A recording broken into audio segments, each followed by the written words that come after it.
हुए आपके साथ। फ्रॉस्ट फेदर का सबसे मतलब अगर मैं कुछ इंट्रोडक्टरी चीजें बताना चाहूँ तो हम फास्ट फूड इंडस्ट्री में काम करते हैं फ्रॉस्ट एंड फेदर ब्रांड के साथ। और Frost and feather fast food industry में हमारा investment is one of the lowest investment in the country. और जो हाई रिटर्न्स हम ऑफर कर रहे हैं, जो रिटर्न्स हम, जो मार्जिन्स और फूड अक्षय जी, सभी products Akshay ji sorry to interrupt you, आपकी वॉइस लो आ रही है सर, थोड़ा सा वॉइस ओपन करना पड़ेगा आपको। एक सेकंड, मैं थोड़ा रेक्टिफाई करता हूँ। हेलो, ठीक है अभी? अब ठीक है, अब ठीक है sir, please continue. Okay okay, या थैंक यू जी। तो मैं कह रहा था कि जैसे कि Frost and Feather is one of the brand of lost food restaurants private limited. And lost food restaurants private limited is the company based in Pune. Pune में हमारा हेडक्वार्टर है और पुणे से ही हम लोग पुणे से ही हमारा पूरा ऑपरेशन चलता है। अभी भी हम पैन इंडिया काम कर रहे हैं, अलग अलग लगभग 6 स्टेट्स में हमारा काम चल रहा है पैन इंडिया। और इस समय हमारे ब्रांड्स के टोटल 30 से भी ज्यादा आउटलेट्स आप पैन इंडिया देख सकते हैं, जिसमें से कुछ आउटलेट्स डाइन इन है और कुछ हमारे जो आउटलेट्स है वो हमारा होम डिलीवरी यानी कि क्लाउड किचन मॉडल्स पे है। तो पिछले 1 महीने में, 1.5 महीने में, जब से हम लोग वेबिनार्स के थ्रू लोगों से जुड़ रहे हैं पैंडेमिक के बाद, मतलब यानी कि कोरोना और लॉकडाउन के बाद, तब से लेके आज तक भी हमारे ब्रांड ने लगभग 12 से 14 क्लोजिंग्स कर लिए हैं, जिसमें ये सारे क्लोजिंग्स क्लाउड किचन के लिए है। आज हम यहाँ पे जो देखने वाले हैं इस वेबिनार में, हम आज यहाँ पे मास्टर फ्रेंचाइजी प्रपोजल देखने आए हैं। हम ये देखने हैं, ये it's not regular franchisee proposal, ये मास्टर फ्रेंचाइज अपॉर्चुनिटी है।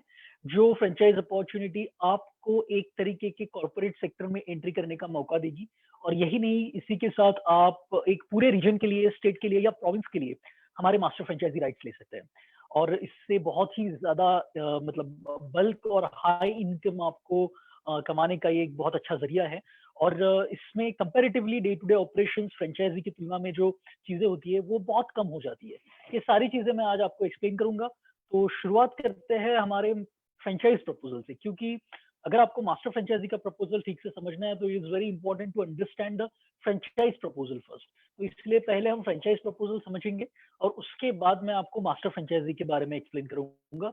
मैं सिर्फ 10 मिनट में आपको शॉर्ट में फ्रेंचाइज प्रपोजल समझाने की कोशिश करूंगा, क्योंकि यहाँ का आज का हमारा मुख्य मुद्दा जो है वो फ्रेंचाइज प्रपोजल, ये मास्टर फ्रेंचाइज है, मास्टर फ्रेंचाइज अपॉर्चुनिटी है। क्योंकि मास्टर फ्रेंचाइजी को समझने के लिए फ्रेंचाइज को समझना जरूरी है, तो इसलिए मैं शॉर्ट में एक्सप्लेन करने जा रहा हूँ फ्रेंचाइजी के बारे में, and then we will come to the master franchisee. So जैसे कि मैंने पहले बताया कि Frost and Feather is a well known brand in the territories we are operating. Pune में हमारा हेडक्वार्टर है और लगभग 30 से ज्यादा जगह पे हम अभी आज काम कर रहे हो। और आने वाले 1 महीने के समय के अंदर अंदर 12 से 15 नए क्लाउड किचन के हमारे रेस्टोरेंट्स ऑपरेशनल हो जाएंगे। सो ये ब्रांड का एक आपको मैंने इंट्रोडक्शन देने की कोशिश की है। इसके बाद भी हम आगे जाके भी धीरे धीरे और ब्रांड्स की कुछ और चीजों के बारे में भी हम जानेंगे। तो बेसिकली फ्रेंचाइज ये होता है कि हमारा जो एक फ्रेंचाइज यूनिट लेने के लिए जो इन्वेस्टमेंट है, तो 2 मॉडल्स में है। हमारे 2 मॉडल्स है, एक हमारा डाइनिंग फुल फ्लेज रेस्टोरेंट और दूसरा हमारा जो आता है वो आता है क्लाउड किचन। तो अगर आप क्लाउड किचन में इन्वेस्ट करना चाहते हैं तो आपका इन्वेस्टमेंट होगा लगभग 7 से 8 लाख रुपए। और अगर आप फुल फ्लेज डाइनिंग रेस्टोरेंट में इन्वेस्ट करना चाहते हैं तो आपका इन्वेस्टमेंट जाएगा लगभग 13 से 14 लाख रुपए, 300 से 350 स्क्वायर फीट के लिए। अभी के लिए पैंडेमिक के सिचुएशन में हमने कुछ डिस्काउंट्स भी दे रखे हैं, जैसे कि हमारा रेगुलर फ्रेंचाइजी फीस है 4.5 लाख रुपए। लेकिन पैंडेमिक के कारण ये जो कोरोना के इस पूरे काल के दरमियान हमने 1 लाख रुपए का फ्रेंचाइजी फी पे अभी के लिए डिस्काउंट दिया हुआ है आने वाले 1 महीने तक। और ये टोटल इन्वेस्टमेंट जो मैंने आपको अभी अभी बताया, ये पूरा आपका फ्रेंचाइजी फीस वगैरह सब इंक्लूड करके है। तो आप जानते हैं कि 13 लाख रुपए का अगर आपका फुल फ्लेज इन्वेस्टमेंट है, जिसमें से 4.5 लाख रुपए हम आपसे as a franchisee fee charge कर रहे हैं।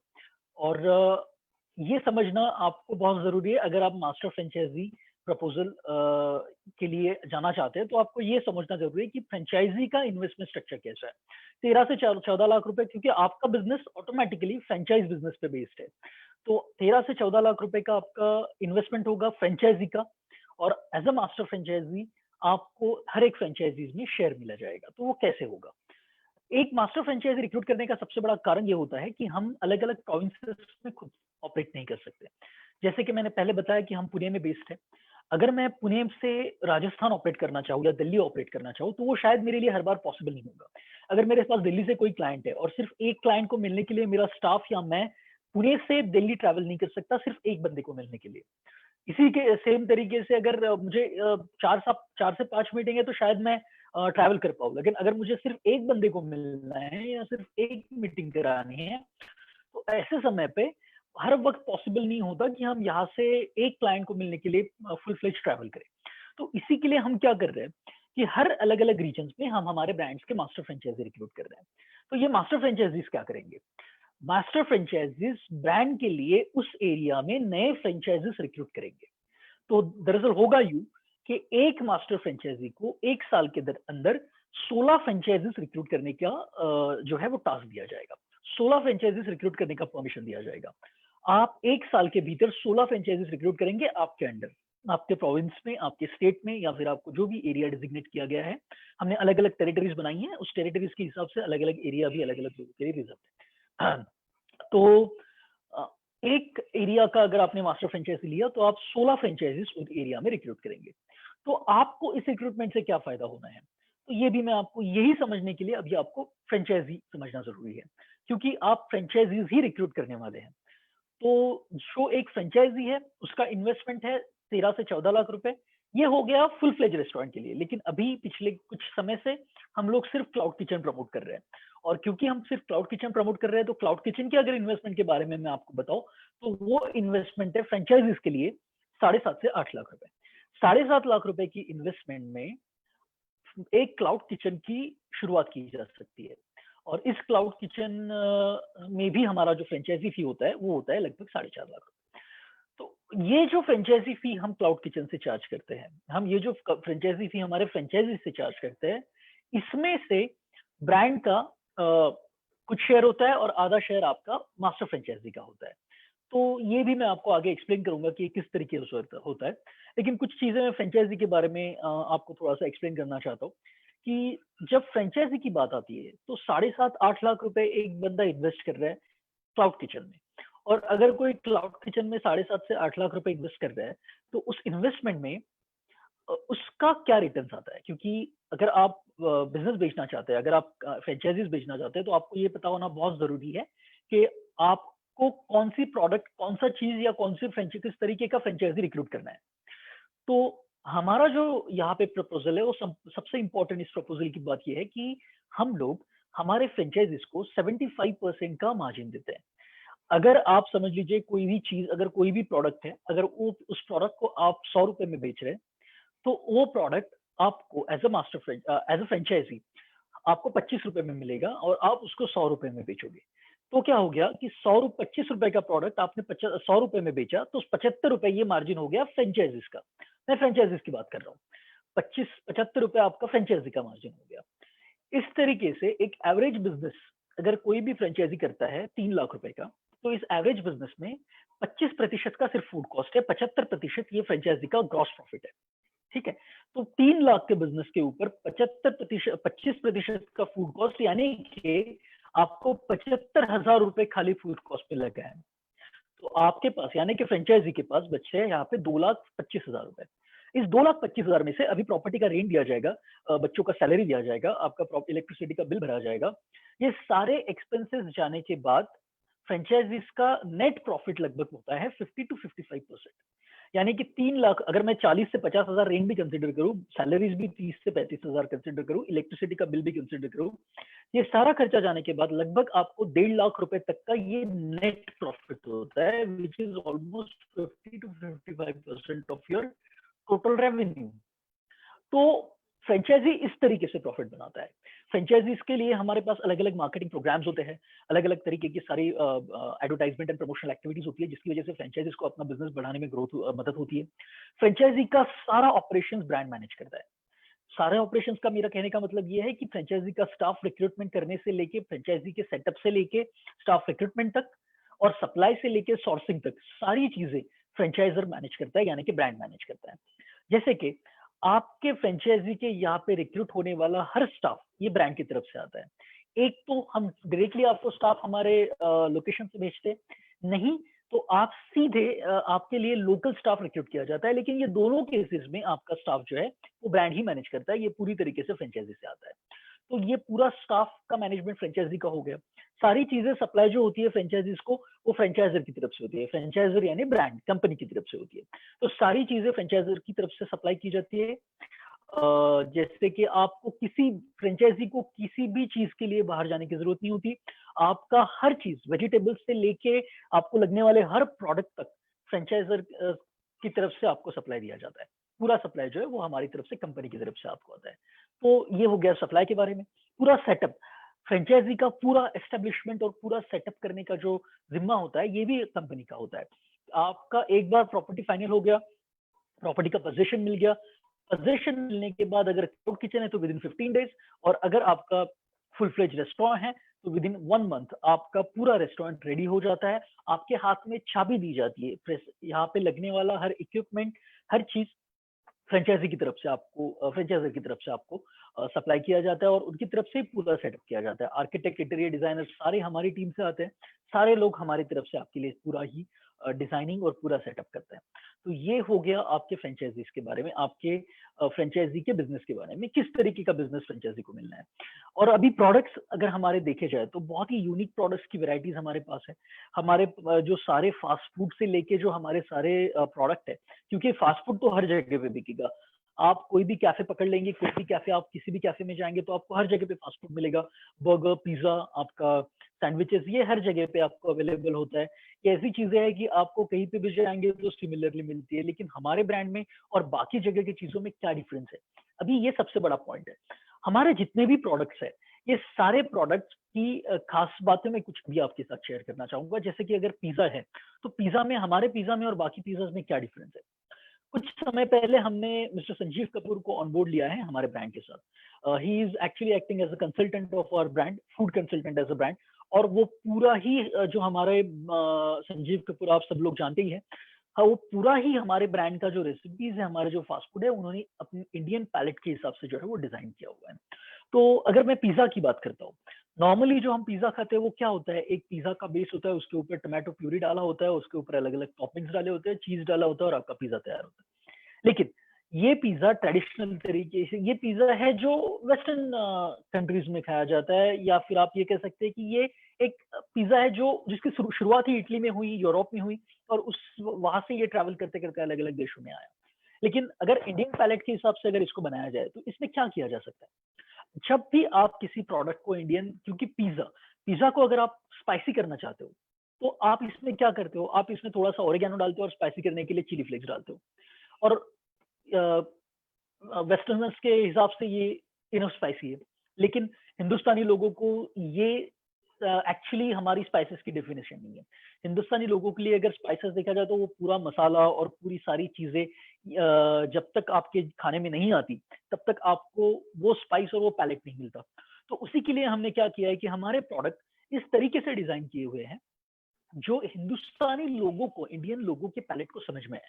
जैसे कि हमारे पास पिज्जा की जो वैरायटी है, इसमें हमने आपको makhani pizzas, veg makhani pizzas, paneer makhani pizzas, paneer do pyaza pizza, इस तरीके की ऑप्शंस मिल जाते हैं। नॉनवेज अगर रेसिपीज रखनी है तो इसमें आपको chicken makhani pizzas, butter chicken pizza, अलग अलग टाइप के पिज्जाज मिल जाते हैं, जिससे आप ये पिज्जाज एक्चुअली हिंदुस्तानी लोगों के पैलेट के हिसाब से जो है हमने डिजाइन किए हुए हैं।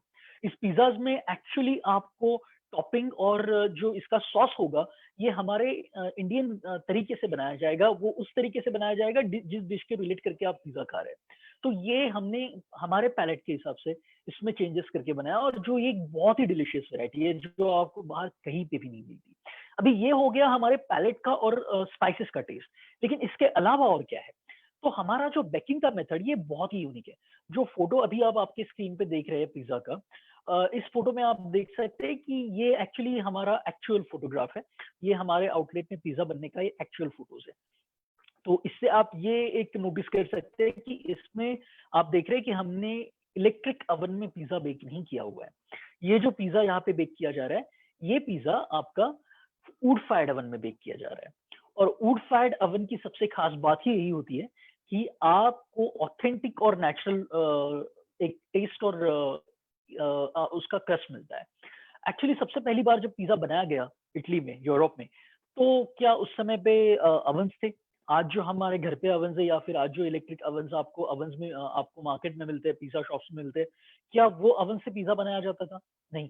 उस समय हर घर में जो आज भी इटली में हर घर में आपको लगभग वुड फायर्ड ओवन मिल जाएगा। तो वुड फायर्ड ओवन में ही पिज़्ज़ा सबसे पहली बार बेक हुआ और वही सबसे ऑथेंटिक तरीका है वुड फायर्ड पिज़्ज़ा बनाने का और वही तरीका हम आपके लिए लेके आए हुए हैं। वुड फायर्ड ओवन का टेम्परेचर रेगुलर ओवन से बहुत ज़्यादा होता है और इसकी वजह से ये जो पिज़्ज़ा होता है, ये बहुत ही स्मोकी होता है। इसमें आजू-बाजू में चार्ड होता है, आपके क्रस्ट पे चार्ड क्रस्ट आपको मिलता है और बहुत ही यूनिक तरीके से ये बेक होता है। विदिन 1 से 1.5 मिनट के अंदर-अंदर आपका पिज़्ज़ा बेक हो जाता है, जो कि नॉर्मल ओवन में आपको 7 से 10 मिनट उसके लिए लगते हैं। तो ये उसका एक बहुत अच्छा एडवांटेज है और इसमें जो पिज़्ज़ा का टेस्ट आपको मिलता है, ये बहुत ही यूनिक है और ये पिज़्ज़ा का टेस्ट शायद ही आपको बाहर कहीं पे मिलेगा क्योंकि आज भी हिंदुस्तान में वुड फायर्ड ओवन में बेक होने वाले पिज़्ज़ाज़ की जो संख्या है या बेक करने वाले रेस्टोरेंट्स की जो संख्या है, वो ना के बराबर है और हम एक्सक्लूसिवली आपके लिए ये चीज़ लेके आए हुए हैं। ये पेटेंटेड प्रोडक्ट है। वुड फायर्ड ओवन भी हमारा जो है वो तो पेटेंटेड है। इसकी वजह से आपको जितना भी रेसिपीज़ मिलता है, जितना भी वैराइटीज़ मिलता है, ये बहुत ही यूनिक और बहुत ही टेस्टफुल मिलता है। वुड फायर्ड ओवन के होने के कारण हम इसमें और भी कुछ अलग-अलग प्रोडक्ट्स बना सकते हैं, जो ऐसे प्रोडक्ट्स हैं, जो आपको बाहर कहीं पे भी नहीं मिलेंगे। इसका टेम्परेचर जैसे मैंने पहले बताया नॉर्मल ओवन का टेम्परेचर आपके घर में जो ओवन होता है, उसका ज़्यादा से ज़्यादा 200 या 220 डिग्री सेल्सियस का होता है। यही अगर आप कमर्शियल ओवन्स में जाएँगे, अगर पिज़्ज़ा ओवन्स आप कमर्शियल लेंगे, तो उसका टेम्परेचर 350 से 400 degree Celsius max to max होता है। वुड फायर्ड ओवन का मिनिमम टेम्परेचर 600 डिग्री सेल्सियस तक होता है और बहुत बार ये 750, 800, 900 डिग्री सेल्सियस तक भी जाता है। इससे होता यूँ है कि 600 डिग्री सेल्सियस पे आपका पिज़्ज़ा केवल 1.5 से 2 मिनट के अंदर-अंदर बेक हो जाता है।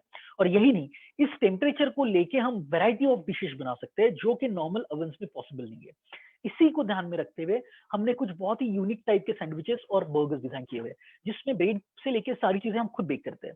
ये इस तरीके के सैंडविच है, नॉर्मल हमने आपने सैंडविच देखा होगा कि जो ब्रेड होता है, वो ब्रेड रहता है, ब्रेड लाके आप उसको स्टफ़ करते हो, स्टफ़ करके उसको ग्रिल करते हो और फिर उसको बेक करते हो। फिर उसको सर्व करते हो।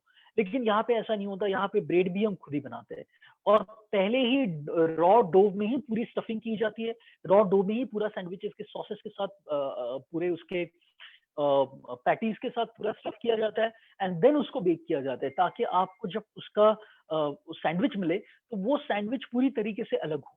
ये सैंडविच का सॉस इसमें यूज किए होने वाले सॉसेस इसकी रेसिपीज पूरी तरीके से डिफरेंट और यूनिक है। ये पूरी तरीके से नए हैं। ये बेकिंग मेथड और ऐसे बेक किए हुए सैंडविचेस आपको हिंदुस्तान में दूसरे कहीं पे भी जगह पे नहीं मिलेंगे। तो ये सबसे बड़ा हमारा एडवांटेज है। ऐसे बहुत से और प्रोडक्ट्स है, बर्गर्स में भी हमारे कुछ ऐसे वेराइटीज है, हमारे कुछ पिट ब्रेड्स भी है जिससे आपको बहुत ही यूनिक वैरायटी मिल जाती है आपके कस्टमर्स के लिए। तो ये रेगुलर आप फास्ट फूड रेस्टोरेंट नहीं है, ये एक हमारा रेगुलर कैफे नहीं है जहाँ पे आपको रेगुलर टाइप्स के सैंडविचेस मिलते हैं या फिर रेगुलर टाइप्स के आपको बर्गर्स मिलते हैं या फिर रेगुलर फास्ट फूड मिलता है। इस हर चीज को यहाँ पे एक अलग रंग देने की कोशिश की गई है। इसमें अलग एक प्रकार का आपको यूनिक स्वाद और यूनिक रेसिपीज देने की कोशिश की गई है। तो इसी के कारण ये फास्ट फूड बहुत ही ज्यादा पॉपुलर है। जो जिस जिस एरिया में हम यहाँ आज सर्व कर रहे हैं, हर एरिया में इट इज वेरी पॉपुलर और हमारे हर फ्रेंचाइजीज का एवरेज बिजनेस लगभग 3 लाख से भी ज्यादा है। वैसे देखा जाए तो 3 लाख का बिजनेस एक बहुत ही नॉर्मल बिजनेस है। 3 लाख का बिजनेस हर किसी को मिल जाता है।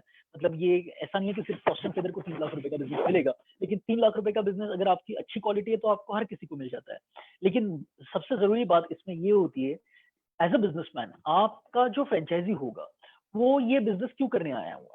आपका जो फ्रेंचाइजी है वो इसलिए करने आया है ये बिजनेस क्योंकि उसको महीने के आखिर में 2 पैसा कमाना है। मैं यहाँ पे इसलिए बैठा हूँ क्योंकि मुझे 2 पैसा कमाना है। अगर मैं ये बिजनेस 3 लाख रुपए का बिजनेस करके भी अगर मुझे कुछ नहीं मिलता है तो ये बिजनेस करने में कोई मतलब नहीं है। मैं आपको एक छोटा सा एग्जाम्पल देके समझाता हूँ। आज मार्केट में जितने भी ब्रांड्स मौजूद हैं, जितने भी ब्रांड्स फास्ट फूड इंडस्ट्री में या फिर फूड इंडस्ट्री में भी फॉर दैट मैटर काम कर रहे हैं, ये सारे ब्रांड्स का जो आपका फूड कॉस्ट है ये कम से कम 60 to 65% के रेंज में जाता है। यानी कि आपका जो मार्जिन है, आपका जो फूड मार्जिन है, ये केवल आपका जो होता है 25 से 30% के अंदर अंदर होता है। बहुत से प्रोडक्ट्स ऐसे हैं, बहुत से ये जैसे कि आइसक्रीम्स हो गया, आपका डेजर्ट्स प्रोडक्ट हो गया, जिसके ऊपर आपको मार्जिन दिया जाता है 15 से लेके 22% का। इससे ज्यादा मार्जिन किसी भी आइसक्रीम या किसी भी प्रोडक्ट्स में नहीं है। अगर आप स्कूप सर्व करते हैं तो आपका मार्जिन लगभग 25 से 30% हो जाएगा। फास्ट फूड सर्व करते हैं तो आपका मार्जिन लगभग 30% का रहता है। तो इससे ज्यादा मार्जिन आपको हिंदुस्तान में आज कोई भी नहीं दे रहा। ऐसे समय पे हम आपको मिनिमम 75% का मार्जिन जो है वो ऑफर कर रहे हैं। हमारे हर प्रोडक्ट के ऊपर आपका 75% का मिनिमम मार्जिन मार्जिन आपको मिलेगा, यानी कि फ्रेंचाइजीज को मिलेगा।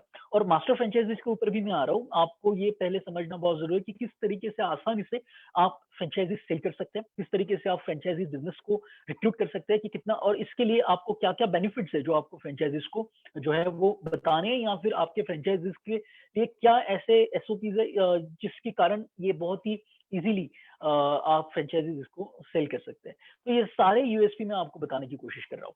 तो ये हो गया सारे प्रोडक्ट्स के बारे में और मार्जिन्स के बारे में। मैं इसको एक एक स्टेप और आगे जाके समझाता हूँ। समझ लीजिए, जैसे मैंने पहले बताया कि 3 लाख रुपए का बिजनेस ये बहुत ही एवरेज बिजनेस है, और 3 लाख रुपए का बिजनेस आपको बहुत इजीली मिल जाता है। लेकिन इस 3 लाख रुपए के बिजनेस में आपको अगर सस्टेन करना है तो क्या फैक्टर्स है जो इंपॉर्टेंट है। समझ लीजिए अगर 3 लाख रुपए का आपका बिजनेस है और उसमें अगर आपका मार्जिन सिर्फ 30% का है या सिर्फ 35% का है, तो आपके पास बचता है लगभग 1 लाख रुपए। 3 लाख रुपए का बिजनेस करने के बावजूद आपके पास सिर्फ 1 लाख रुपए बच रहा है। आपने टोटल टर्नओवर किया है 3 लाख का महीने का, और आपको सिर्फ 1 लाख रुपए बच रहा है उसमें से। और उसमें भी आपको अभी रेंट देना है 40 से 50 हजार का, इलेक्ट्रिसिटी का बिल भरना है, सैलरीज देना है आपके स्टाफ का। ये सारा खर्चा जाने के बाद आपके पास कुछ भी नहीं बचता। आपको रैंडम कुछ 4-5 हजार का एक्स्ट्रा खर्चा होता है, आपके पास कुछ भी नहीं बचता। वही सेम केस में अगर 3 लाख रुपए का बिजनेस फ्रॉस्ट एंड फेदर के ब्रांड में आप कर रहे हैं, तो इस 3 लाख रुपए के बिजनेस पे आपका मार्जिन जो होता है वो होता है 75% का। और 75% का जब आपका मार्जिन है तो 3 लाख में से 2.25 लाख आपको मिलता है। बाकी आपके एक्सपेंसेस देने के बाद, आपका फूड कॉस्ट, आपका इलेक्ट्रिसिटी का बिल, आपके सैलरी, सारे एक्सपेंसेस जाने के बाद आपको 1.5 लाख रुपए का जो है वो आपका लगभग 1.5 लाख रुपए ये आपका नेट प्रॉफिट होता है। और ये चीज जब आप फ्रेंचाइजीज को बताते हो तो ये ऑटोमेटिकली एक यूएसपी की तरह काम करती है कि आप जिस चीज के लिए बिजनेस कर रहे हो उसमें हम और बाकी ब्रांड किस तरीके से डिफर करते हैं, हम और बाकी कंपटीशन किस तरीके से डिफर करते हैं। आज के टाइम में जब आपका रेंट प्रॉपर्टी का 40 से 50 हजार रुपए होता है, सैलरी बहुत ज्यादा होता है, ऐसे समय पे आपको ये बहुत जरूरी है कि ये फैक्टर्स देखना कि जो आपका बिजनेस प्रॉफिटेबल करेंगे। और ये सबसे इंपॉर्टेंट फैक्टर इसमें से ये है कि आपका मार्जिन कितना है। यही फैक्टर ये है जो आपका प्रॉफिट डिसाइड करेगा। तो इसीलिए बहुत ही आसानी से फ्रेंचाइजीज को ये समझाया जा सकता है, क्योंकि हमारा यूएसपी ही मार्जिन्स पे है। पैसा ही हमारा सबसे बड़ा यूएसपी है। हम ज्यादा से ज्यादा प्रॉफिट मार्जिन दे रहे हैं, ज्यादा से ज्यादा पैसा कमाने का जो है अपॉर्चुनिटी दे रहे हैं फ्रेंचाइजीज को। इसकी वजह से बहुत ही आसानी से आप 16 नहीं, उससे भी ज्यादा फ्रेंचाइजीज रिक्रूट कर सकते हैं। यही नहीं, मतलब ये कॉन्ट्रैक्ट 16 का ही रहेगा, लेकिन 16 फ्रेंचाइजीज जो नॉर्मली हम एक साल में रिक्रूट करने के लिए हम कह रहे हैं, वो 16 फ्रेंचाइजीज एक साल इतने आसानी से रिक्रूट किए जा सकते हैं कि आपको एक साल की भी जरूरत नहीं पड़ती। नॉर्मली ये 5 से 6 महीने में ये टारगेट अचीव कर लिया जाता है, लेकिन फिर भी हम एक साल इसलिए बोल रहे हैं कि अब मैक्सिमम ये हो गया कि इससे ज्यादा तो आपको समय लगना ही नहीं है एक 16 फ्रेंचाइजीज रिक्रूट करने के लिए। अभी हम आते हैं मास्टर फ्रेंचाइजीज के प्रपोजल के ऊपर, जो आज का हमारा मुख्य विषय है। जैसे पहले आपको अभी तक मैंने समझाया कि फ्रेंचाइजी प्रपोजल में सबसे इंपॉर्टेंट चीजें कौन सी है, आपको मार्जिन कितना मिल रहा है, आपको किस तरीके से आपका फ्रेंचाइजी में आप किस तरीके से लोगों को कन्विंस कर सकते हैं। लेकिन अभी मास्टर फ्रेंचाइजी को इसके ऊपर क्या मिलेगा, जैसे कि मैंने पहले बताया कि आपकी फ्रेंचाइजी की इन्वेस्टमेंट है, फ्रेंचाइजी की इन्वेस्टमेंट है 13 से 14 लाख रुपए, और मास्टर फ्रेंचाइजी का और क्लाउड किचन का इन्वेस्टमेंट है लगभग 7 से 8 लाख रुपए। तो ये इसमें से हमारे कुछ अमाउंट जो होता है वो आपका फ्रेंचाइजी फी का होता है। और एज अ मास्टर फ्रेंचाइजी जब आप 16 फ्रेंचाइजी साल भर में रिक्रूट करते हो, तो ये साल भर की रिक्रूटमेंट के ऊपर आपको हर फ्रेंचाइजी से 2 लाख रुपए आपका शेयर होता है। इसको मैं और एक्सप्लेन करूंगा। सबसे पहले आते हैं मास्टर फ्रेंचाइजी के इन्वेस्टमेंट के ऊपर। तो this is about introduction of the brand, जो मैंने अभी आपको थोड़ी देर पहले बताई है। Apart from this is the investment structure. As a master franchisee, अगर आप मास्टर फ्रेंचाइजी लेना चाहते हैं फ्रॉस्ट एंड फेदर की, तो आपका इन्वेस्टमेंट होता है लगभग 20 लाख रुपए। अभी ये जो 20 लाख रुपए का आपका इन्वेस्टमेंट है, ये आपका वन टाइम इन्वेस्टमेंट नहीं है। यानी कि इससे मेरा मतलब ये है कि ये सारे 20 लाख रुपए आपको एक समय पे इन्वेस्ट नहीं करने हैं। ये पूरे 20 लाख रुपए में, इस इन्वेस्टमेंट में आपका सबसे बड़ा फायदा ये होता है कि इसमें से आपको जो इन्वेस्ट करना है, ये सिर्फ 13 लाख रुपए इन्वेस्ट करना है। आपको अपफ्रंट यानी कि शुरुआत करते समय आपको जो इन्वेस्टमेंट करनी है वो सिर्फ 13 लाख रुपए की करनी है, और 13 लाख रुपए के इस इन्वेस्टमेंट में आपका काम स्टार्ट हो जाता है। हमने क्या किया है कि 20 लाख रुपए के इन्वेस्टमेंट को 4 भागों में डिवाइड किया है। पहला भाग है 13 लाख रुपए का जो अपफ्रंट है, और बाकी बचे 7 लाख रुपए आप 3 क्वार्टर्स में हमने इसको डिवाइड किया है। एक साल को 4 क्वार्टर्स में डिवाइड किया जाता है, 4 महीने का एक क्वार्टर, और हर क्वार्टर के लिए एक टारगेट सेट किया जाता है। जैसे कि 16 फ्रेंचाइजीज है, पहले क्वार्टर का टारगेट होगा 3 फ्रेंचाइजीज का, दूसरे क्वार्टर का टारगेट होगा 4 का, तीसरे का होगा 4 का, और चौथे का टारगेट होगा 5 फ्रेंचाइजीज का। ऐसा टोटल मिला के आपके 16 फ्रेंचाइजीज हो जाएंगे साल भर में। ठीक है, तो पहले क्वार्टर का अगर आप टारगेट अचीव कर लेते हैं, यानी कि पहले क्वार्टर में जब आप 3 फ्रेंचाइजीज कर लेते हैं, ये 3 फ्रेंचाइजीज करने के बाद ही आप अगले क्वार्टर का जो पैसा है, इन्वेस्टमेंट है, वो करेंगे। इसका मतलब ये है कि 3 फ्रेंचाइजीज आपने पहले कर लिए, तो 6 लाख रुपए आपको मिल गया ऑलरेडी, क्योंकि हर एक फ्रेंचाइजी से आपको 2 लाख रुपए का शेयर मिलता है। हर फ्रेंचाइजीज की हर फ्रेंचाइजी के रिक्रूटमेंट पे, जैसे मैंने पहले बताया कि 2 लाख रुपए मास्टर फ्रेंचाइजी का शेयर होता है। तो अगर पहले क्वार्टर में आपने 3 फ्रेंचाइजीज रिक्रूट कर ली, तो आपको 6 लाख रुपए मिलेंगे। उसी 6 लाख में से आप 3 लाख रुपए इन्वेस्ट करेंगे। अगले क्वार्टर में अगेन आप 4 फ्रेंचाइजीज करेंगे। 4 फ्रेंचाइजीज अगले क्वार्टर में कर लिए, तो उससे आपको 8 लाख रुपए मिलेंगे, और उसी 8 लाख रुपए में से आप आगे इन्वेस्ट करेंगे 2 लाख रुपए। अगेन तीसरे क्वार्टर में जब हम 4 फ्रेंचाइजीज का टारगेट पूरा कर लेंगे, तो अगेन आपको 8 लाख रुपए मिलेंगे। उसके बाद वापस से आप जो है वो 2 लाख रुपए का इन्वेस्टमेंट करेंगे, और आखिरी वाले क्वार्टर में आपके 5 फ्रेंचाइजीज से आपको मिल जाएंगे 10 लाख रुपए। तो इस तरीके से ये आपका जो है वो इन्वेस्टमेंट स्ट्रक्चर होगा, जो हर क्वार्टर के टारगेट अचीव करने के बाद आपको करना है।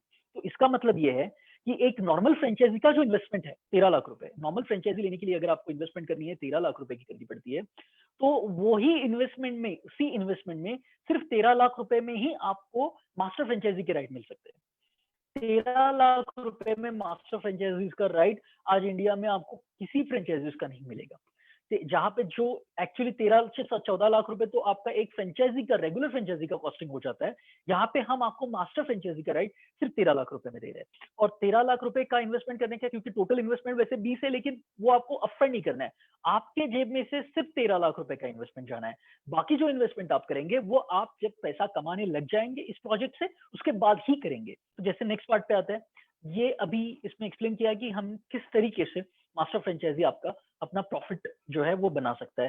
जैसे मैंने पहले अभी बताया कि अगर समझ लीजिए पहले क्वार्टर में हमने 3 फ्रेंचाइजी से रिक्रूट की, तो हर फ्रेंचाइजी के ऊपर मास्टर फ्रेंचाइजी का जो शेयर है वो है 2 लाख रुपए का, और हमारा शेयर है 2 लाख रुपए का, यानी कि 6 लाख हमें मिलेंगे, 6 लाख आपको मिलेंगे।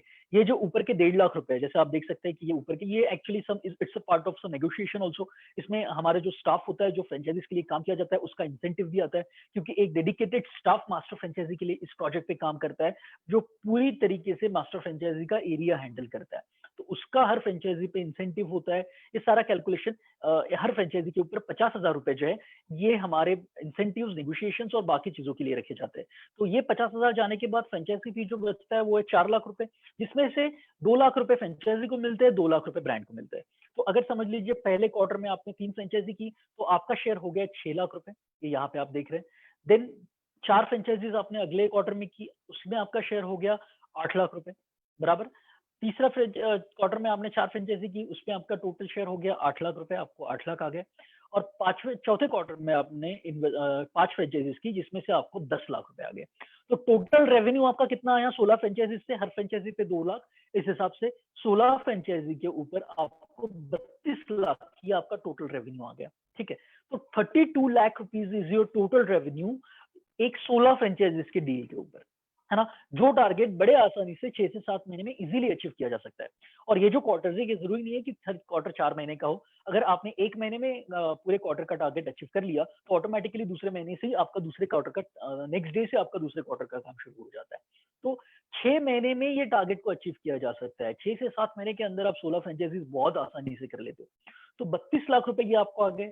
आपका टोटल इन्वेस्टमेंट कितना है 20 लाख रुपए का, जिसमें से 13 लाख रुपए आप अपफ्रंट इन्वेस्ट कर रहे हो, और बाकी के जो 7 लाख रुपए है ये हर क्वार्टर के सक्सेसफुल अचीवमेंट की बात कर रहे हो। पहले क्वार्टर का 6 लाख रुपए कमा लिए, उसमें से आपने 3 इन्वेस्ट किए, दूसरे क्वार्टर में 8 कमाए जिसमें से 2 किए, तीसरे क्वार्टर में 8 कमाए उसमें से 2 किए, यानी कि आप आपके जेब में से नहीं दे रहे, आप तेरा ही जेब में से डाल रहे हैं, बाकी के आपकी कमाई में से ही आप री इन्वेस्ट कर रहे हैं। अभी total investment over the period of an year, या फिर हम ये यूं कहते हैं कि 16 फ्रेंचाइजीज के अचीव होने के बाद हमारा सिनारियो कैसा है। 16 फ्रेंचाइजीज अचीव हो गए, आपको 32 लाख मिल गए, और उस 32 में से आपका टोटल इन्वेस्टमेंट हो गया 20 लाख रुपए का। जिस 20 लाख रुपए में से 20 लाख रुपए में से 32 में से अगर आप 20 लाख निकाल दो तो आपका नेट प्रॉफिट बचता है 12 लाख रुपए का। ये जो नेट प्रॉफिट आपको बचा है ये है आपके फ्रेंचाइजी फीस से आया हुआ इनकम। ये है एज अ मास्टर फ्रेंचाइजी, जितने फ्रेंचाइजीज आपने अपने अंडर रिक्रूट किए हैं 16, उसमें से उसके फीस में से आया हुआ ये आपका इनकम है, जो है आपका 12 लाख रुपए का साल भर का। ये हो गया आपका इनकम। लेकिन इसके अलावा भी मास्टर फ्रेंचाइजी को एक और इनकम सोर्स है, जो है आपका सप्लाई। तो जितने भी फ्रेंचाइजीज आपके अंडर रिक्रूट किए हुए हैं, इस सारे फ्रेंचाइजीज को ब्रांड की तरफ से सप्लाई जाता है, पूरे रॉ मटेरियल सप्लाई किया जाता है, और ये सारा जो रॉ मटेरियल हमारी तरफ से जाता है उसका जो एवरेज कॉस्टिंग है, हर फ्रेंचाइजीज को जो रॉ मटेरियल जाता है एवरेज आपको 1 लाख रुपए का रॉ मटेरियल हर महीना हम हर फ्रेंचाइजी को देंगे, क्योंकि नॉर्मली एक 3.5 से 4 लाख रुपए का हमारा एवरेज बिजनेस है हर फ्रेंचाइजी का मिनिमम। कुछ फ्रेंचाइजी का ज्यादा भी है, कुछ का थोड़ा सा कम भी है, लेकिन 3.5 से नीचे किसी का बिजनेस नहीं है। लेकिन अगर हम ये देखें कि अगर 4 लाख रुपए का हमारा टोटल रेवेन्यू है, 4 लाख रुपए का अगर हमारा बिजनेस है, तो इस 4 लाख रुपए के बिजनेस के लिए 1 लाख रुपए का रॉ मटेरियल हर फ्रेंचाइजी को लगता है। एवरेज हमारा जो हर फ्रेंचाइजी का सप्लाई है वो 1 लाख रुपए का है, ठीक है। तो 1 लाख रुपए का अगर आपका एवरेज सप्लाई हम दे रहे हैं हर फ्रेंचाइजी को, तो आपके अंडर कितने फ्रेंचाइजीज है? आपके अंडर है 16 फ्रेंचाइजीज। ये 16 फ्रेंचाइजीज को हर फ्रेंचाइजीज के से 1 लाख रुपए का, यानी कि 16 लाख रुपए। इसमें से 3% ये जो शेयर है ये है ब्रांड का, ये आपका शेयर है, यानी कि फ्रेंचाइजर का, यानी कि मास्टर फ्रेंचाइजी का शेयर है। यानी कि 16 लाख रुपए के टोटल सप्लाई के ऊपर फ्रेंचाइजी को मिल रहा है 48,000 रुपीज, यानी कि लगभग 50,000 रुपए आप कंसिडर कर सकते हैं। 50,000 रुपए का आपको रेवेन्यू मिल रहा है जब आप सप्लाई कर रहे हो फ्रेंचाइजीज को। हम सप्लाई हमारी तरफ से ही जाता है, लेकिन इस पूरे सप्लाई में जो आपका शेयर है ये आपका 3% का रहता है। और 50,000 रुपए अगर आप महीने का कंसिडर करते हो तो साल भर का आपका 6 लाख रुपए है, यानी कि 12 लाख रुपए जो आपने कमाई की है, ये 12 लाख रुपए आपने फ्रेंचाइजी फीस से कमाए हैं।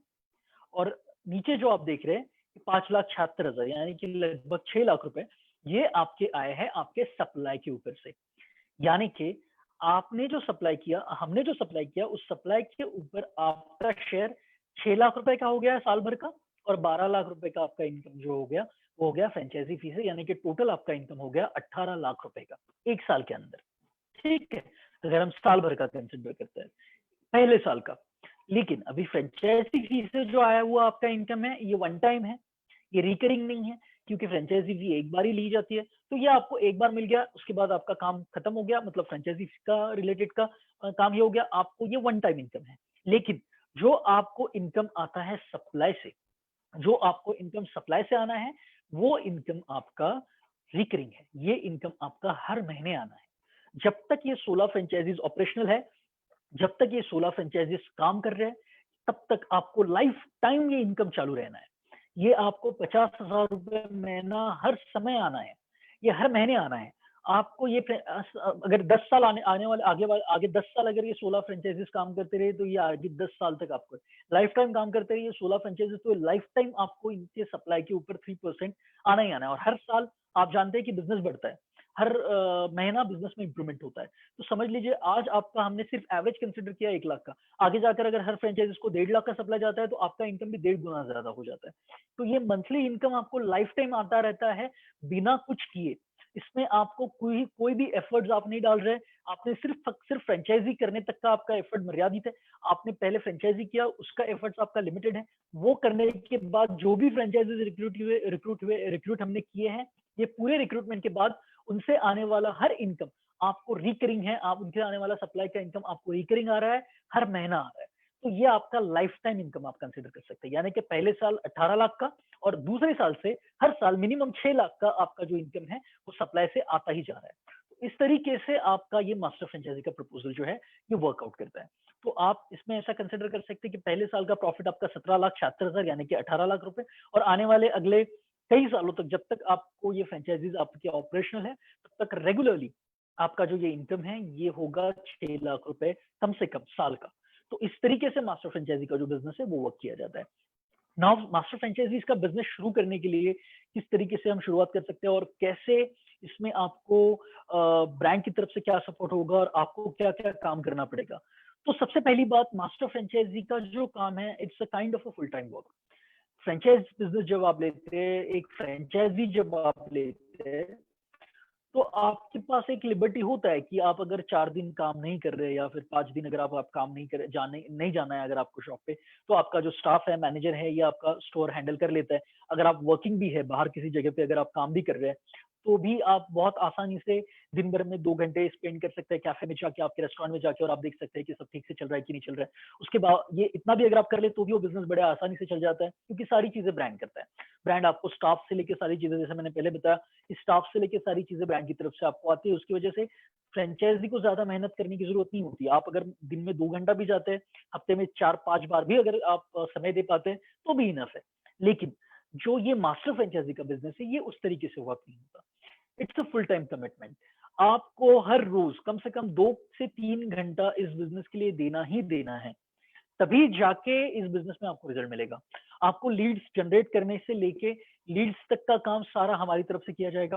पूरी लीड्स हम जनरेट करके देंगे आपको, पूरा डेटाबेस हमारी तरफ से आपको मिलेगा। उस एरिया में अलग अलग कैंपेनिंग्स किए जाएंगे। अभी कोविड सिचुएशन है, कोविड सिचुएशन के बाद कुछ इवेंट्स भी ऑर्गेनाइज किए जाएंगे, और जब तक के कोविड है तब तक हम वेबिनार्स के थ्रू और इलेक्ट्रॉनिक मीडिया के थ्रू अलग अलग इवेंट्स और चीजें आपके डेडिकेटेड एरिया में ऑर्गेनाइज करेंगे, जिसके थ्रू हमें लीड्स मिलती है। नए फ्रेंचाइजीज के लिए लीड्स मिलती है, नए इन्वेस्टर्स के लिए लीड्स मिलती है।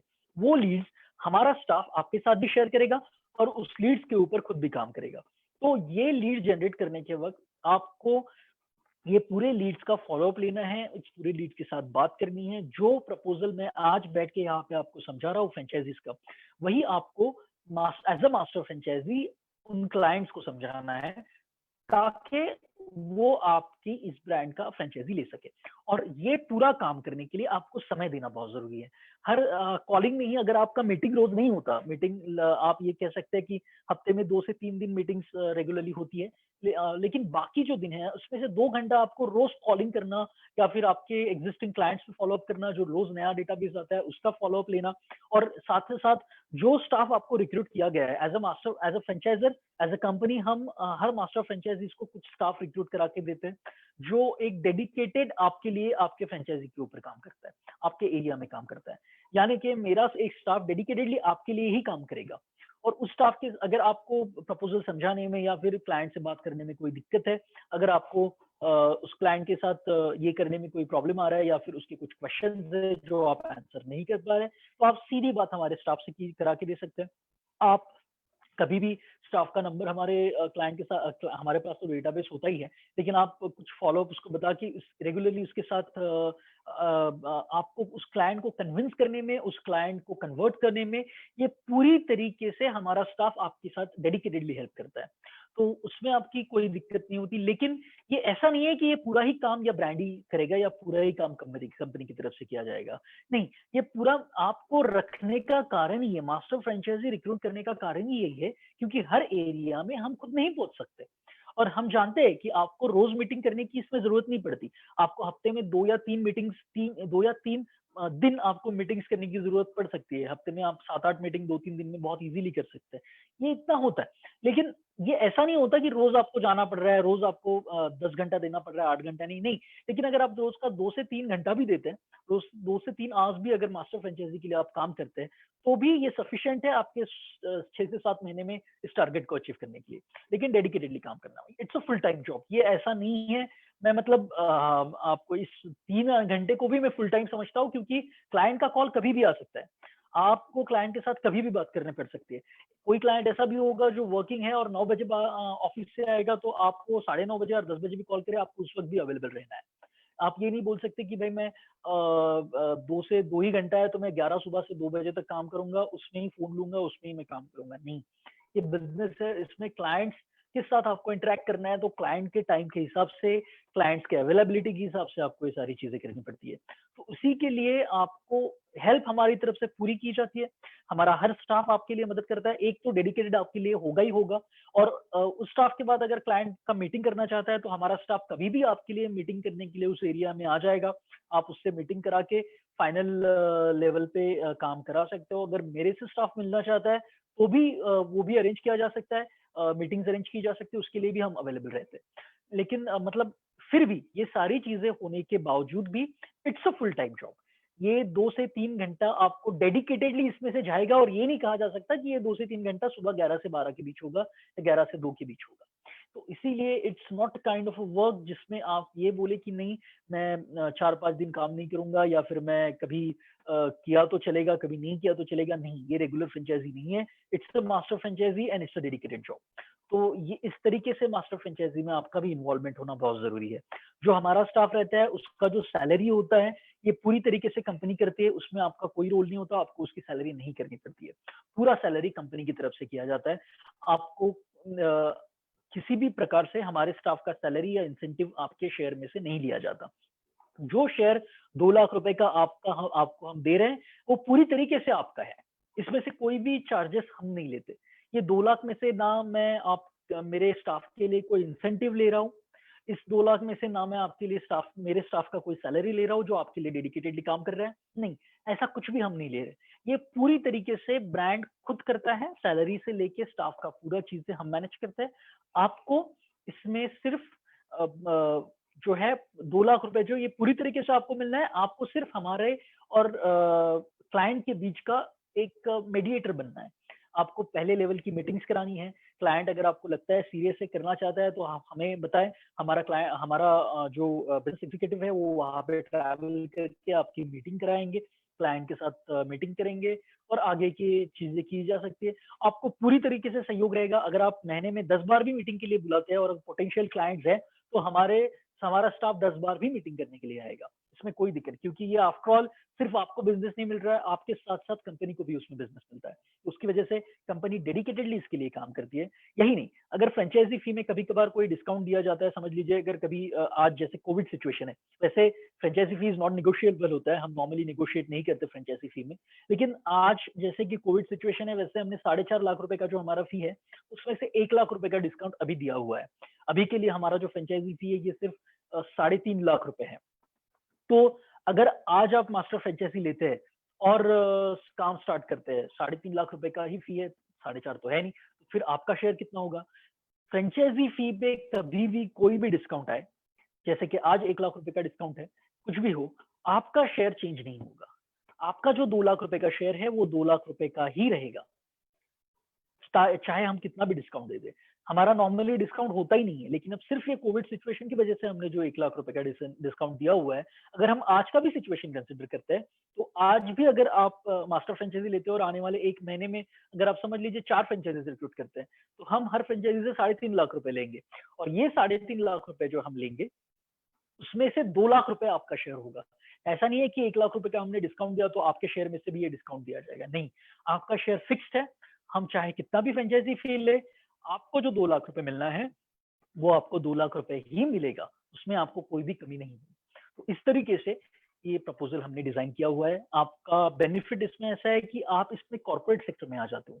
आपको रेस्टोरेंट नहीं चलाना पड़ता यहाँ पे आप क्लाइंट मीटिंग्स में इन्वॉल्व होते हो, आप कॉर्पोरेट्स में आते हो, आपकी बहुत ही अच्छी खुद की डेवलपमेंट बहुत अच्छी होती है। एज अ पर्सन बिजनेस एक्यूमीन में बहुत ही ज्यादा आप कह सकते हैं कि आपकी बिजनेस एक्यूमीन बढ़ता है। आपको समझ में आता है कि किस तरीके से क्लाइंट के साथ बात करनी है, मीटिंग्स करनी है, इंटरैक्ट करना है, और ये बहुत ही अलग अलग लेवल के क्लाइंट्स आपको मिलते हैं, हर टाइप के क्लाइंट्स आपको मिलते हैं, और उनके साथ बात करने से आपके पर्सनैलिटी में डेवलपमेंट होती है। आप लोगों को ठीक से बता सकते हो। ये प्रपोजल सिर्फ पैसा ही नहीं कमा के देता, ये आपकी ओवरऑल पूरे डेवलपमेंट के लिए जो है वो जिम्मेदार होता है। आप मास्टर फ्रेंचाइजी लेने के बाद आपका भी एक पूरा ट्रेनिंग कंडक्ट किया जाएगा, जिस ट्रेनिंग में आपको पूरा समझाया जाएगा कि आप किस तरीके से आपको ये बिजनेस करना है, किस तरीके से आपको प्रेजेंट करना है खुद को, आपको किस तरीके से लोगों को कन्विंस करना है, लोगों को प्रपोजल देना है, कैसे लीड जनरेट होते हैं। वैसे लीड जनरेशन का पूरा काम ब्रांड संभालता है, उसमें आपको ध्यान नहीं देना पड़ता। आपको बनी बनाई लीड्स मिलती है। यही नहीं, लीड्स का फॉलोअप भी हमारे बंदे लेते हैं, लेकिन उसके साथ साथ आपको भी ये फॉलोअप लेना है। अगर उनके साथ मीटिंग्स अरेंज होती है तो वो मीटिंग्स भी आपको करानी है। इस तरीके से आपका जो है वो काम पूरी तरीके से ब्रांड और आपको मिलके ये काम हम करते हैं। और 16 फ्रेंचाइज अभी इसमें एक क्वेश्चन ये भी हो सकता है कि भाई अगर 1 साल के अंदर अंदर टारगेट अचीव नहीं हुआ तो क्या करना। 1 साल के अंदर अगर हम टारगेट अचीव नहीं करते तो फिर क्या। ये कॉन्ट्रैक्ट जो है ये बेसिकली आप इसको 1 साल के लिए ना देखते हुए आप इसको 16 फ्रेंचाइजीज के लिए देखिए।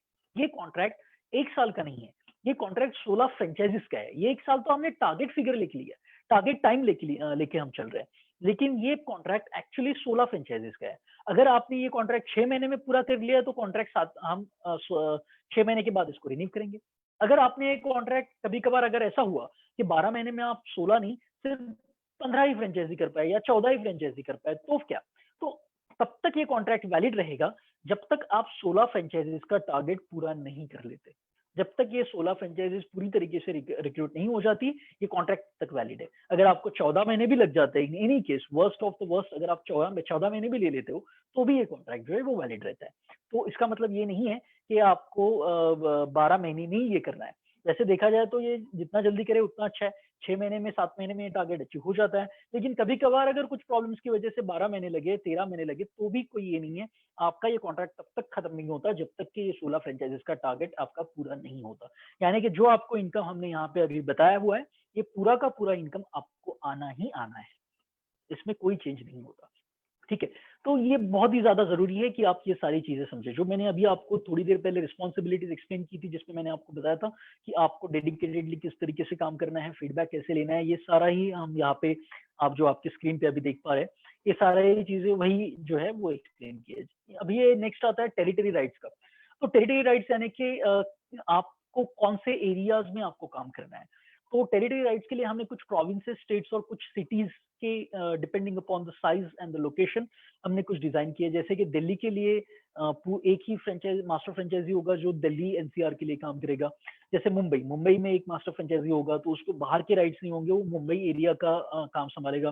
क्योंकि ये इतने बड़े बड़े शहर है, मुंबई, बैंगलोर, दिल्ली, ये इतने बड़े बड़े शहर है कि आपको इस एक शहर में ही आपका काम बहुत बड़ा हो जाता है। इस एक शहर में ही आपको 16 फ्रेंचाइजीज बहुत इजीली मिल जाती है। तो जैसे कि हमारा जो महाराष्ट्र है, तो महाराष्ट्र के लिए हमने क्या किया है कि रेस्ट ऑफ द महाराष्ट्र का फ्रेंचाइजी अलग से है और आपका मुंबई का फ्रेंचाइजी अलग से है। महाराष्ट्र में विदर्भ के लिए अलग राइट्स दिए हुए हैं, बाकी स्टेट्स के बाकी रीजन्स के लिए अलग राइट्स दिए हुए हैं और मुंबई के लिए अलग राइट्स दिए हैं। जैसे कि दिल्ली के लिए क्या होगा कि दिल्ली एनसीआर का रीजन जो है आपका वो आपका एक अलग फ्रेंचाइजी राइट्स होगा। और बाकी अगर स्टेट्स जुड़ते हैं बाद में तो स्टेट्स के लिए अलग अलग राइट्स होते हैं। जैसे कि हमने गुजरात में ऐसा लिया है कि एंटायर गुजरात के लिए हम एक ही मास्टर फ्रेंचाइजी रिक्रूट कर रहे हैं। राजस्थान है तो पूरे राजस्थान के लिए एक ही मास्टर फ्रेंचाइजी रिक्रूट किया जाएगा। तो पूरे राजस्थान में आपको मिलकर 16 फ्रेंचाइजीज करनी पड़ेगी और ये पूरा डेडिकेटेडली आपका जोन होगा। इसमें दूसरा मास्टर फ्रेंचाइजी नहीं दिया जाएगा और जब तक आपका ये कॉन्ट्रैक्ट खत्म नहीं होता ये काम आपके जिम्मे ही रहेगा। तो ये टेरिटरी पूरी तरीके से आपको डेडिकेटेड होती है, यानी कि आप महाराष्ट्र के अंदर भी इसको अगर आप राजस्थान में काम कर रहे हैं तो राजस्थान का पूरा राइट ये सिर्फ और सिर्फ आपका होता है। नाउ मार्केटिंग स्ट्रेटेजीज हम क्या फॉलोज करते हैं। तो अलग अलग मार्केटिंग स्ट्रेटेजीज रहती है एज अ मास्टर फ्रेंचाइजी के लिए। होता यू है कि मास्टर फ्रेंचाइजी का हमारा काम ही यही है कि हम ज्यादा से ज्यादा क्लाइंट्स को मिले, ज्यादा से ज्यादा लीड जनरेट करें ताकि हमें नए फ्रेंचाइजीज रिक्रूट करने के लिए ज्यादा क्लाइंट्स मिले। तो उसके लिए क्या करना है, उसके लिए अलग अलग तरीके से हम ब्रांड्स को और हमारी कंपनी को अलग अलग प्लेटफॉर्म पे प्रमोट करते हैं। जैसे कि अगर देखा जाए तो नॉर्मल सिचुएशन में, अभी आज कोविड सिचुएशन है, लेकिन नॉर्मल सिचुएशन में क्या होता है, नॉर्मल सिचुएशन में हर महीना आपके एरिया में कुछ इवेंट्स ऑर्गेनाइज किए जाते हैं। आपके अलग अलग आपके एरिया के अलग अलग शहरों में, अलग अलग रीजन्स में आपके यहाँ पे कुछ इवेंट्स ऑर्गेनाइज होंगे। अलग अलग प्लेटफॉर्म्स के थ्रू हम इवेंट्स में पार्टिसिपेट करेंगे जहां से हम ज्यादा से ज्यादा लीड जनरेट करेंगे। आपके एरियाज में प्रमोशन किया जाएगा, ऑनलाइन प्रमोशन किया जाएगा, आपके सिटीज में बैनर्स और होर्डिंग्स लगेंगे आपके बड़े शहरों में, आपके रीजन्स के, ताकि उससे हमें लीड्स मिले। न्यूज़पेपर कमर्शियल्स होंगे, रेडियो कमर्शियल्स होंगे, जिससे ज्यादा से ज्यादा लीड जनरेट होने के लिए हमें मदद मिलेगी। यही नहीं, इसके अलावा भी बहुत सी ऐसी चीजें हैं जिसके ऊपर कंसंट्रेट करके आपको जो है लीड्स मिल सकती है। जैसे कि कुछ मीडिया प्लेटफॉर्म्स होते हैं या फिर कुछ वेबिनार्स ऑर्गेनाइज किए जाते हैं, कुछ एग्जीक्यूटिव मीटिंग्स ऑर्गेनाइज की जाती है, वेब कॉन्फ्रेंसेस, कॉलेजेस के कैंपसेस में, एमबीए कॉलेजेस में, या फिर ऐसे कॉलेजेस जिसमें से अभी बच्चे पास आउट होके आने वाले हैं। और बहुत जगह आज तो ऐसा है कि आप जानते हैं कि 80 to 85% जो इंडिया का क्राउड है वो तो मतलब जो आपके इंजीनियर्स है या फिर आपके एमबीए स्टूडेंट है वो रिक्रूटेबल ही नहीं है। हर किसी को बिजनेस करना एक बहुत जरूरी है, क्योंकि आप हर किसी को जॉब्स नहीं दे सकते। तो ये जो बाहर आ रहे हैं बच्चे यूनिवर्सिटीज में, जो ऐसे कुछ स्टूडेंट्स हैं जो बिजनेस करना चाहते हैं, आगे जाके तुरंत बाहर निकल के बिजनेस करना चाहते हैं, क्योंकि उनको पता है कि हर जगह पे जॉब्स मिलना नहीं है, इन सारे के लिए जॉब्स है नहीं। तो किसी ना कोई तरीके से आपको बिजनेस में उतरना पड़ेगा, कोई ना कोई तरीके से आपको अपनी जो रोजी रोटी है वो कमानी पड़ेगी। उसी के लिए हमें ये क्लाइंट्स बहुत होते हैं जो जिनको बिजनेस करना है, या फिर जिनको जो है एम्प्लॉयमेंट चाहिए, और हम ये एक बहुत ही अच्छा काम करें कि हमारे इस बिजनेसेस के थ्रू लोगों को एम्प्लॉयमेंट मिलने का काम भी होता है। तो ऐसे कैंपसेस में भी हमारे इवेंट्स ऑर्गेनाइज किए जाते हैं, जिससे हमें ज्यादा से ज्यादा लीड्स आपके लिए मिलती है, और उस लीड्स पे काम करके ये फ्रेंचाइजीज रिक्रूटमेंट का काम होता है। तो इस तरीके से मार्केटिंग जो है वो किया जाता है। ये पूरा मार्केटिंग का जो जिम्मा है वो फ्रेंचाइजर का रहता है, यानी कि हमारा रहता है। कंपनी ये पूरा मार्केटिंग कैंपेन आपके लिए चलाती है। तो ये आपका मार्केटिंग का सेक्शन हो गया। ऑपरेशंस एंड मैनेजमेंट में जैसे कि आप एक सिंपल सी बात है, फ्रेंचाइजीज को और मास्टर फ्रेंचाइजीज को जो हमारे गाइडलाइंस है, जो हमारे रूल्स एंड रेगुलेशंस है, वो पूरी तरीके से फॉलो किए करना कंपलसरी होता है। और ये एक जरूरी भी है ताकि एक सिस्टम आ रहे और बिजनेस करने में आसानी हो। तो ये कुछ चीजें हैं जो मास्टर फ्रेंचाइजी के प्रपोजल के बारे में सबसे ज्यादा इंपॉर्टेंट थी। मुझे लगता है almost everything I have explain you in details. इसके अलावा अगर आपकी कोई भी क्वेश्चंस हो तो now you can ask me. Ashok ji, we can move on to the next section of question and answer. Thank you, Mr. Akshay.